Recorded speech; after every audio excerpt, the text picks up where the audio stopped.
আমরা আশ্চর্য, যেদিকে আগাতে চাই একটা দল সামনে গিয়ে একটা বাদ দিয়ে দেয়, আমাদেরকে আগাইতে দেয় না। তার সাক্ষী এই জাতি। জুলাই সংস্কার প্রস্তাবগুলো যাবে, গণভোট হবে, বলে যে গণভোট আবার কিসের।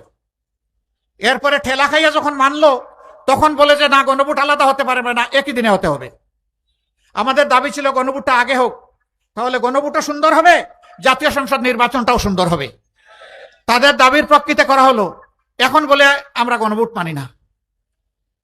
এতদিন চালাচালি করে এখন যখন জনগণ জবাব চাচ্ছে, আপনারা কি নতুন বাংলাদেশ চান না পুরানা ফেসিবাদী বাংলাদেশ চান, আপনাদেরকে আপনাদের অবস্থান পরিষ্কার করতে হবে, তখন তারা গতকাল থেকে একটু একটু বলা শুরু করেছেন। আসলে এরই বলে ঠেলার নাম বাবাজি। অতীতে একটা বাদ দিলাম, রাখেন কে কি করেছে, অনেকে গুপ্ত সুপ্ত আরো কত কিছু বলে। রে ভাই, এগুলার কোনো সীমানা নাই। নিজেই যারা গুপ্ত হয়ে উদাও হয়ে গিয়েছিল বছরের বছর, যারা মজলুমদেরকে বলে এরা নাকি গুপ্ত আর সুপ্ত।